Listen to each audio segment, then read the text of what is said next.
ஓம் சாந்தி. முரளி தேதி 21/3/2025. बाप दादा நினைவிருக்கின்றதா? मीठे बच्चे, तुम्हें अपने योग बल से सारी सृष्टि को पावन बनाना है. तुम योग बल से ही माया पर जीत पाकर जगत जीत बन सकते हो. பாபா சொல்றாங்க, இனிமையான குழந்தைகளே, நீங்கள் தன்னுடைய யோக பலத்தினால் முழு சிருஷ்டியையும் தூய்மையாக ஆக்க வேண்டும். உங்களுடைய யோக பலத்தின் மூலமாகத்தான் நீங்கள் மாயாவின் மீது வெற்றியடைந்து உலகத்தை வென்றவராக ஆக முடியும். பாபா இன்னைக்கு முரளியில் யோக பலத்தினுடைய பலன்கள் பற்றி சொல்லியிருக்கிறாங்க. யோக பலத்தின் மூலமாக முழு உலகத்தையும் தூய்மையாக ஆக்கணும். நாமளும் மாயா மீது வெற்றியடைந்து முழு உலகத்தை வென்றவராக ஆக வேண்டும். प्रश्न, बाबा का पाठ क्या है? उस पाठ को तुम बच्चों ने किस आधार पर जाना है? கேள்வி, பாபாவுடைய பாட்டு என்ன? அந்த பாட்டை குழந்தைகள் நீங்கள் எந்த ஆதாரத்தில் தெரிந்து கொண்டிருக்கின்றீர்கள்? उत्तर, बाबा का पाठ है सबके दुख हर कर सुख देना, रावण की जंजीरों से छुड़ाना. जब बाबा आते हैं तो भक्ति की रात பூரி ஹோத்தி ஹே. பாபாவுடைய பாட்டு என்ன? எல்லா ஆத்மாக்களினுடைய துக்கத்தை நீக்கி சுகத்தை கொடுப்பது, ராவணனுடைய ஜெயிலிருந்து எல்லாரையும் விடுபட வைப்பது. பாபா எப்போ வர்றாரோ அப்போ பக்தியினுடைய இருள் என்பது முடிந்து விடுகின்றது. बाबा तुम्हें स्वयं अपना और अपनी जायदाद का परिचय देते हैं. तुम एक बाप को जानने से ही सब कुछ जान जाते हो. பாபா குழந்தைகளுக்கு தன்னை பற்றிய அறிமுகத்தையும் மற்றும் தன்னுடைய ஆஸ்தி அதிகாரங்கள் அதை பற்றிய அறிமுகத்தையும் கொடுக்கிறார். இப்போ எப்போ நாம் பாபா தெரிஞ்சிட்ருக்கிறோம் அப்போது அனைத்தையும் தெரிந்து கொள்கின்றோம். இப்போ பாபாவுடைய பாட்டு எல்லாரையும் துக்கத்திலிருந்து விடுபட வைத்து சுகத்தை கொடுப்பது, ராவணனுடைய ஜெயிலிருந்து விடுபட வைப்பது. கீத் துமே ஹோ மாதா பிதா துமே ஹோ. பாடல் தாயும் நீயே தந்தையும் நீயே. ஓம் சாந்தி. बच्चे ने ओम शांति का अर्थ समझा है. बाबा ने समझाया है हम आत्मा हैं. इस सृष्टि ड्रामा के अंदर हमारा मुख्य पार्ट है. किसका पार्ट है? आत्मा शरीर धारण कर पार्ट बजाती है. பாபா சொல்கிறாங்க, ஓம் சாந்தி. குழந்தைகள் ஓம் சாந்தினுடைய அர்த்தத்தை புரிஞ்சிட்ருக்கிறீங்க. பாபா புரிய வைக்கின்றார். நான் ஆத்மா என்பதை புரிய வைக்கிறார். மற்றும் இந்த உலக நாடகத்தில் நம்முடைய முக்கியமான பாட்டு இருக்கிறது.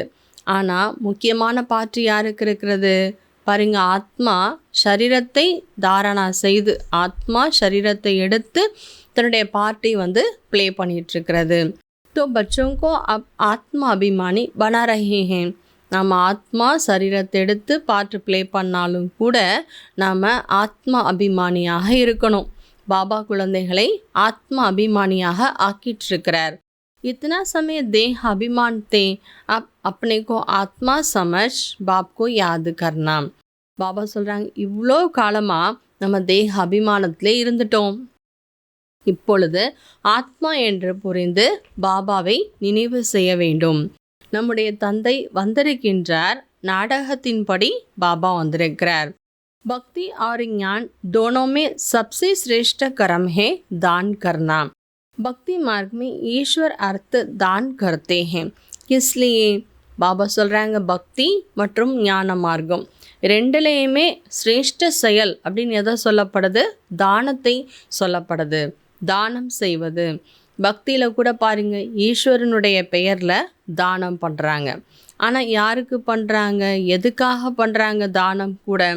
कोई कामना तो जरूर रखती हैं. समझते जैसे कर्म करेंगे वैसे फल दूसरे जन्म में पाएंगे. इस जन्म में जो करेंगे उसका फल दूसरे जन्म में पाएंगे.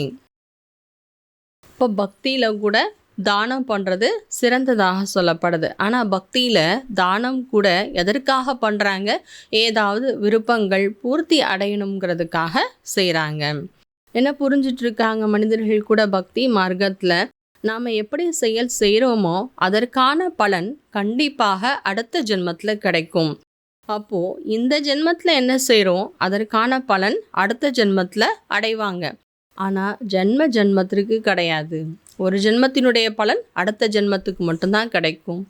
செய்யக்கூடிய கர்மத்திற்கான பலன் பக்தி மார்க்கத்தில் ஏக் ஜனம் கேலியே ஃபல் மில்தா ஹை. அப்போது ஒரு ஜென்மத்திற்கான பலன் கண்டிப்பாக கிடைக்குது. सबसे अच्छे ते अच्छे कर्म होता है दान. दानी को पुण्य आत्मा कहा जाता है. பக்தி மார்க்கத்தினுடைய தானத்தை பற்றி பாபா சொல்கிறாங்க. பக்தி மார்க்கத்தில் என்ன கர்மா செய்தாலும் தானம் செய்தாலும் அதற்கான பலன் அடுத்த பிறவியில் கிடைக்கிறது. இப்போ நல்ல கர்மான்னு எதை சொல்லப்படுது? தானம். தானம் பண்ணக்கூடியவங்கள புண்ணிய ஆத்மான்னு சொல்லுவாங்க. பாரதத்தில் மகாதானின்னு கூட சொல்லப்படுது. बाबा भी आकर बच्चों को दान करते हैं. बच्चे फिर बाप को दान करते हैं. बाबा आप आएंगे तो हम अपना तन मन धन सब अपने आप के हवाला कर देंगे. பாபா கூட குழந்தைகளுக்கு பாருங்க தானம் பண்ணுறார். பாபா என்ன தானம் பண்ணுறார்? ஞான தானம் கொடுக்குறாரு. அடுத்து குழந்தைகள் கூட பாபாவுக்கு என்ன பண்ணுறோம்? தானம் பண்ணுறோம். என்ன சொன்னோம் பக்தியில்? பாபா பகவானே நீங்கள் எப்போ இந்த உலகத்துக்கு வந்துடுறீங்களோ அப்போ நாங்கள் எங்களுடைய உடல் மனம் பொருள் எல்லாத்தையும் உங்ககிட்ட அர்ப்பணம் பண்ணிடுவோன்னு சொன்னோம். இப்போ பாபா வந்திருக்கிறார். பாபாட்ட குழந்தைகள் சொன்னோமா, பாபா நீங்கள் வந்துட்டீங்கன்னா எங்களுக்கு உங்களை தவிர வேறு யாருமே கிடையாது. இது எல்லாமே நாம் பக்தி மார்க்கத்தில் பாபாட்ட சொன்ன விஷயங்கள். பாபா இப்போ நமக்கு ஞாபகப்படுத்துகிறாரு. பாபா भी कहते हैं मेरे लिए तुम बच्चे ही हो. இப்போ பாபாட்ட எப்படி நாம் சொல்கிறோம்? பாபா எனக்கு உங்களை விட்டால் வேறு யாருமே கிடையாது பாபான்னு சொல்கிறோம். அப்போ பாபா கூட என்ன சொல்கிறாரா? குழந்தையே எனக்கும் நீங்கள் மட்டும்தான் குழந்தைகளே அப்படின்னு பாபா கூட சொல்கிறாரு. அப்போது பாபாவுக்கு குழந்தைகளை விட்டால் வேறு யாரும் கிடையாது. குழந்தைகளுக்கும் பாபா விட்டால் வேறு யார் இருக்கிறது? आप समझाते हैं 5 विकारों रूपी रावण से हारते फिर जीते भी पाते हैं रावण पर. இப்போ பாபா புரிய வைக்கிறார். 5 விகாரங்கள் என்ற ராவணன் கிட்ட நம்ம தோல்வி அடைஞ்சிட்டோம். இப்போ மீண்டும் ராவணன் மீது வெற்றி அடையணும். अभी तुम बच्चे अपना सब कुछ बाबा हवाला करते हैं. बाप फिर स्वर्ग की बादशाही 21 जन्म के लिए तुम्हारे हवाला कर देते हैं. लेन देन तो होती है ना. இப்போ நம்ம குழந்தைகள் பாபா கிட்ட எல்லாத்தையும் அர்ப்பணம் பண்ணுறோம். அடுத்து அதற்கு பதிலாக பாபா 21 ஜென்மத்திற்கான ஸ்வர்க ராஜ்யத்தை குழந்தைகள்கிட்ட அர்ப்பணம் பண்ணிடுறார். அப்போ பாருங்கள் குழந்தைகளுக்கும் பாபாவுக்கு என்ன ஆயிடுச்சு? கொடுக்கல் வாங்கல் என்பது இருக்கிறது. ஆனால் பாபா நமக்கு 21 ஜென்மத்திற்கான ராஜ்ய பாக்கியத்தை கொடுக்கின்றார். तुम अमरपन अमरपुरी के मालिक बनते हैं. तुमको कभी काल खा नहीं सकते. तुम मरने के लिए पुरुषार्थ कर रहे हो. பாபா சொல்கிறாங்க அங்கே அக்கால மரணம் என்பதே ஏற்படாது. ஆத்மா சரீரத்தை விட்டு நடுவுலலாம் போகாது. 150 வருஷம் வரைக்கும் வாழ்ந்துட்டு தான் போவோம் சத்தியுகத்தில். அமரபுரியினுடைய எஜமானனாக ஆகிட்டுருக்கோம். பாபா சொல்கிறாங்க உங்களை ஒருபோதும் காலன் அழைத்து செல்லவே முடியாது. அப்பேற்பட்ட ஒரு மரணத்திற்கான ஒரு முயற்சியை தான் நாம் செய்துட்ருக்குறோம். பாபா कहते हैं माँ में हम याद करो साथ साथ देवी गुण भी धारण करो. பாபா சொல்கிறார் மனதால் என் ஒருத்தரை நினைவு பண்ணுங்க, அதன் கூடவே தெய்வீக குணங்களையும் கடைப்பிடிக்கணும். இன் தேவதாவும் ஜெய்சா பண்ணா ஹை, தேவதைகள் போல ஆகணும். அதான் நம்முடைய லட்சியம். அச்சா தாரணா கேலியே முக்கிய சார். தாரணைக்காக முக்கியமான விஷயங்கள். कलयुगी सर्व कर्म बंधनों को बुद्धि से भूल 5 विकारों का दान कर आत्मा को सदो प्रधान बनाना है. एक ही साइलेंस के शुद्ध कमंड में रहना है. பாபா சொல்கிறாங்க கலியுக அனைத்து கர்ம பந்தனங்களையும் புத்தியினால் மறந்து 5 விகாரங்களை தானம் செய்து ஆத்மாவை சதோ பிரதான் ஆக்க வேண்டும். சைலன்ஸ் அமைதியினுடைய சுத்தமான கர்வத்தில் இருக்க வேண்டும். सेकेंड पॉइंट इस रुद्र ज्ञान में खुशी से अपना तन मन धन सब अर्पण कर सफल करना है. इस समय सब कुछ बाबा हवाले कर 21 जन्म की बादशाही बाबा से ले लेनी है.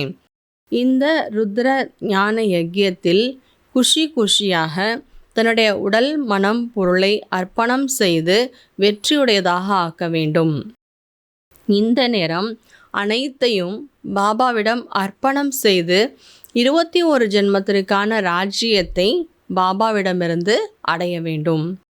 வரதான் रोप के अंश का भी त्याग करने वाले सोमानदारी पुण्य आत्मा भव. வரதானம் அகங்காரத்தினுடைய அம்சத்தை கூட தியாகம் செய்யக்கூடிய सोमानदारी पुण्य आत्मा आहुंगल. सोमानदारी बच्चे सभी को मान देने वाला दाता होते हैं. दाता अर्थात रहम दिल. उनमें कभी किसी भी आत्मा के प्रति संकल्प मात्र भी रोब नहीं रखता है. சொமான்தாரி குழந்தைகள், சுய பெருமையில் இருக்கக்கூடிய குழந்தைகள் எல்லாருக்கும் மரியாதை கொடுக்கக்கூடிய வள்ளலாக இருப்பாங்க. யார் சுய பெருமையில் இருக்காங்க அவங்க எல்லாருக்கும் மரியாதை கொடுக்கறதுல வள்ளலாக இருப்பாங்க. வள்ளல் அப்படின்னாலே கருணை உள்ளம். அவங்களுக்குள்ள எந்த ஆத்மா மேலேயும் எண்ணங்களால் கூட ஆவேசம் அகங்காரம் என்பது இருக்காது. ஏ ஐசா क्यों ऐसा नहीं करना चाहिए, होना नहीं चाहिए. ज्ञान ये कहता है क्या ये भी सूक्ष्म रूप का अंश है. இதெல்லாம் ஏன் இப்படி நடக்குது, இப்படிலாம் நடக்கக்கூடாது இல்லையா, அப்படி ஆகக்கூடாது, ஏன் இவங்க சொல்கிறாங்க, ஞானம் இப்படி தான் சொல்லுதா என்ன நடந்துக்கணும்னு, இந்த மாதிரி சொல்கிறது நினைக்கிறது எல்லாமே சூக்ஷ்மமான ஆவேசத்தினுடைய அம்சம்.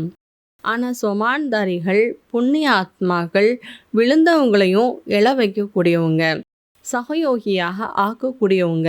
அவங்களுக்கு ஒருபோதும் எண்ணமெல்லாம் வராது, எந்த எண்ணங்கள்லாம் வராது. அவங்க கர்மத்தினுடைய பலனை அனுபவிச்சுட்ருக்குறாங்க. யார் என்ன செய்கிறாங்களோ அது கண்டிப்பாக கிடைக்கும். விழணும்னு இவங்களுடைய கர்மா இருக்குன்னா விழுந்து தானே ஆவாங்க. இந்த மாதிரி எண்ணங்கள்லாம் வள்ளல் குழந்தைகளுக்கு வரவே முடியாது. ஏன்னா வள்ளல் அப்படின்னாலே கருணை உள்ளம் உடையவர்கள். ஸ்லோகன் संतुष्टता और प्रसन्नता की विशेषता ही उड़ती कला का अनुभव कराती हैं. திருப்தி மற்றும் மகிழ்ச்சியினுடைய விசேஷத்தா தான் பறக்கும் கலையினுடைய அனுபவத்தை செய்ய வைக்கக்கூடியது. இன்றைய நாளிற்கான பாபாவுடைய அவ்வக்த இஷாரா. இந்த மாதத்தில் பாபா விசேஷமாக என்ன தூண்டுதல் கொடுக்குறாங்க, சத்தியத்தா மற்றும் நாகரிகத்தை நம்முடைய கல்ச்சராக ஆக்கணும், நம்முடைய சுபாவமாக பழக்க வழக்கமாக ஆக்கணும். சத்தியத்தா கி சக்திக்கு நிஷானி ஹி நிர்பயத்தா. சத்தியத்தின் சக்தியினுடைய அடையாளமே பயமற்ற தன்மை.